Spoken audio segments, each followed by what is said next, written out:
taking that initiative to do what's right for you, because you are, okay? You're beautiful.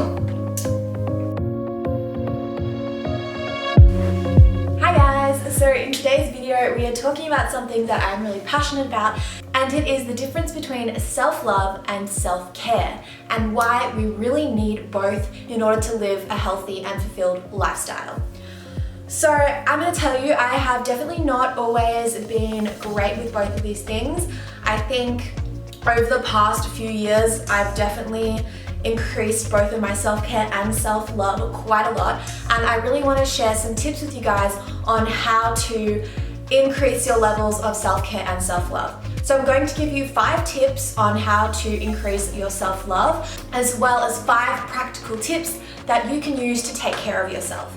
So first off, we're going to start with defining what is self-care and what is self-love. Self-love, I mean, it's pretty self-explanatory. It is the act of loving yourself, but it can go a bit further than that. For me personally, I think of self-love as loving yourself unconditionally, as accepting those flaws that we all have, and just really loving your body as well as your mind. Then self-care, on the other hand, is more the actionable steps you take every day to impact upon your health and well-being.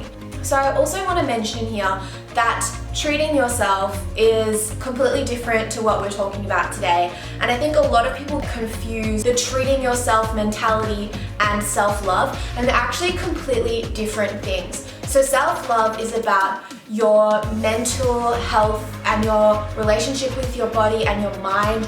And yeah, it's, for me personally, I believe self-love is more of like a mental state of loving yourself, whereas treating yourself can often be used as an excuse for self-love. Like, I definitely think there is great value in giving yourself space to, have nice things, have nice experiences, have delicious food, but I think sometimes it is kind of used as an excuse for self-love, and I really believe self-love is so much more than that. So I'm going to get into some tips for self-love later on, but first off, we're going to start with self-care. So my number 1 tip for self-care, and something that I do every day now because it makes me feel so amazing in my body, and that is to move your body every day.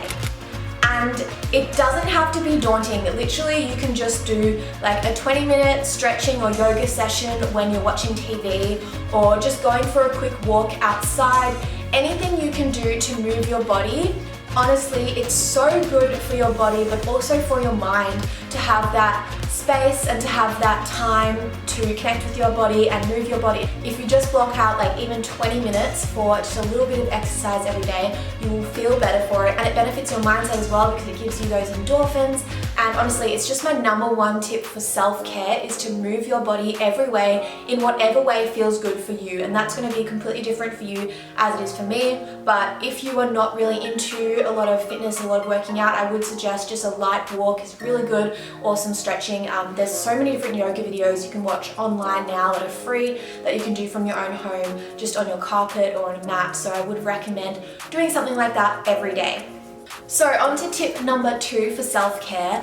This is one that you've probably heard over and over again, but it is to drink plenty of water.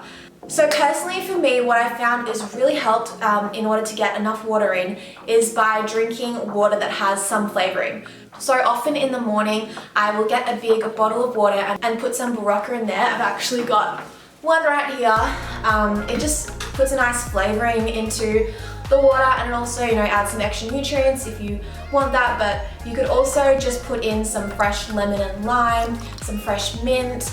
Like, you can even put in strawberries or whatever you have on hand, just to flavor your water a bit so that you're more inclined to drink it. Because honestly, like, water is so good for your skin, it's so good for your digestion. Really, your whole body really needs water every day, and lots of it. And so many of us are not drinking enough water. So if you take one thing from this video, please go and grab a drink of water once you finish watching this, because it is honestly so important for your health and for taking care of your body. Alright, so tip number 3 for self-care is getting plenty of sleep. This one is so important. So many people underrate the importance of sleep in maintaining both a healthy body and a healthy mind. There are so many things that recharge and replenish in your body when you're sleeping, so you really need to get minimum 7 hours of sleep every night. The recommended guidelines are 7 to 9 hours for adults. However, for me, I try to get at least 8 hours of sleep every night. Preferably 8 to 9 is kind of like the sweet spot for me, but everyone's different again. I just really think it's very important to prioritize your sleep. A lot of people end up working really late at night, going out late or talking with people late, and the thing that works for me, and I know it works for a lot of people, is setting a bedtime. So my bedtime is around 10 o'clock and I wake up around 6 to 7 a.m. And having that kind of set time frame, obviously I don't go to bed on the dot at 10 o'clock every night, but just knowing that I have around a 10 o'clock kind of curfew for going to bed, and then knowing that I wake up around 6 or 7, it gets your body into a rhythm, and it means that you're actually tired at that time at night. See, the problem with a lot of people, they say, oh, well, I'm not tired at 10 o'clock, so I can't force myself to sleep. But the thing is, if you just get into a rhythm of doing that every day, then you will start to get tired at that time, and then you will automatically also wake up. So often these days I actually wake up without an alarm around 6 a.m. because that's just what my body is used to. And it's so good to have that routine. I highly recommend giving that a go if you haven't already. It really helps to give you a lot more energy in the day if you've had a good sleep, and also it just does so many things behind the scenes with your body. So I would highly recommend getting a lot of sleep and setting a sleep schedule. So on to number 4 for self-care tips is to eat right for your gut and also for your mind. It's very hard to give advice on nutrition because everyone's bodies are different. We all have different caloric needs because we're all different heights and different weights, and we also have completely different taste preferences. So I never want to prescribe anything with nutrition unless I am talking with you one-on-one and I know your exact history. So if you do want specific nutritional advice, I would say go and see a dietitian or a nutritionist. But I want to say in terms of nutrition, you need to listen to your body when you're eating certain foods and see how they make you feel. Because if you feel super bloated, super gassy, super, refluxy and gross after you've eaten a meal, that meal probably isn't right for you. And sometimes even when you're eating healthy things, there can be certain ingredients in there that don't interact well with your body. So really listening to your gut, listening to what works well, what digests well with your body will enable you to eat right for you.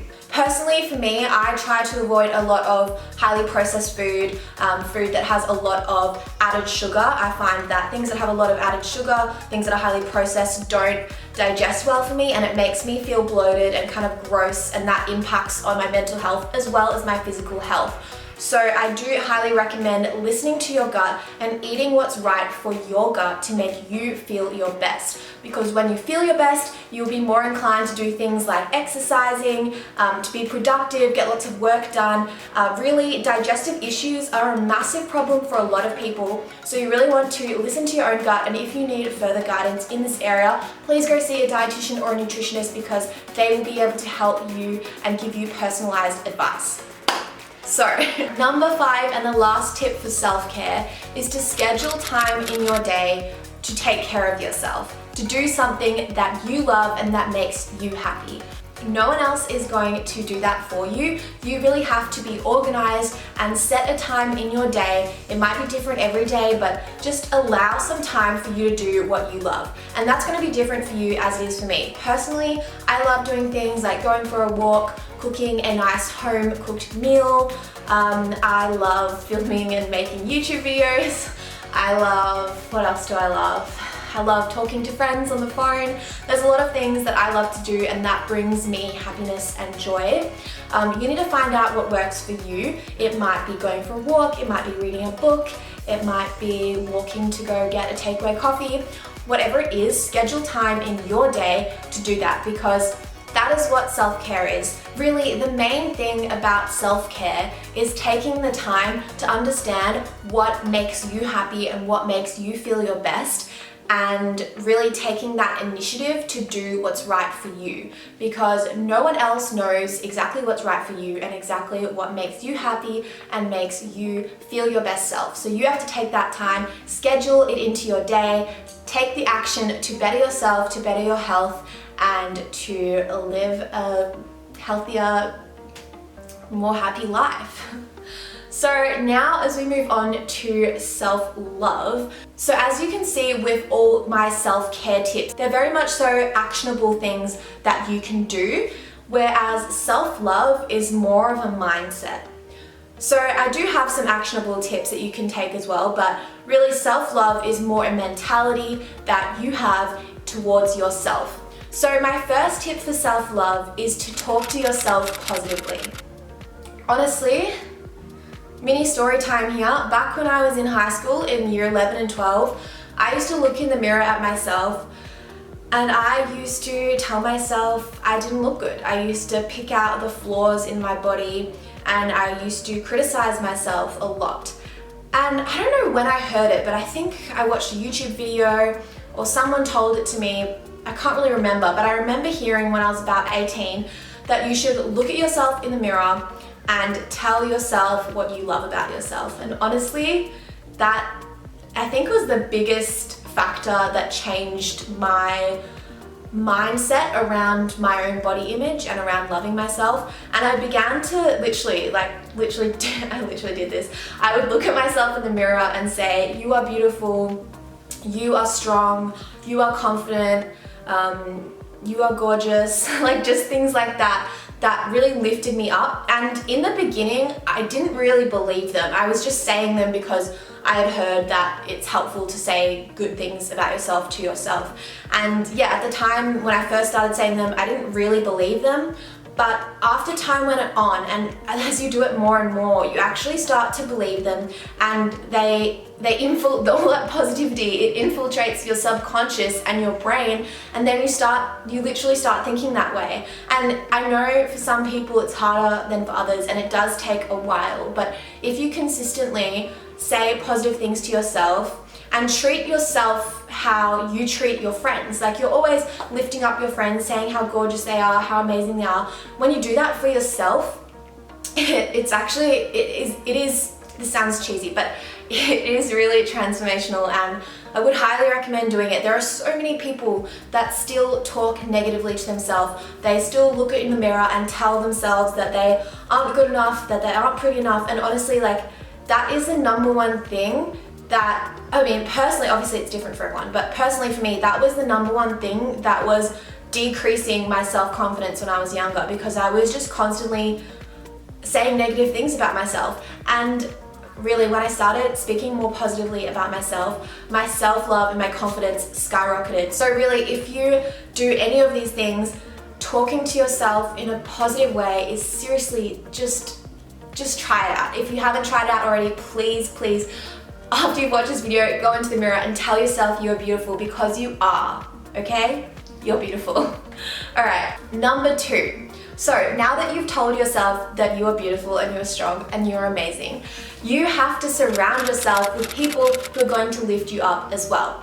So if you have people in your life that are toxic, that are bringing you down, and they're putting you down on a daily or weekly, or just if they ever put you down, you either have to set them straight, tell them your boundaries that you don't like being put down, or you have to, unfortunately, cut them out of your life. Because if you have toxic people, and I know it's really hard to cut people out if they're like your family or if they have been your friend for a long time, so that is probably where you need to have a serious conversation about your boundaries.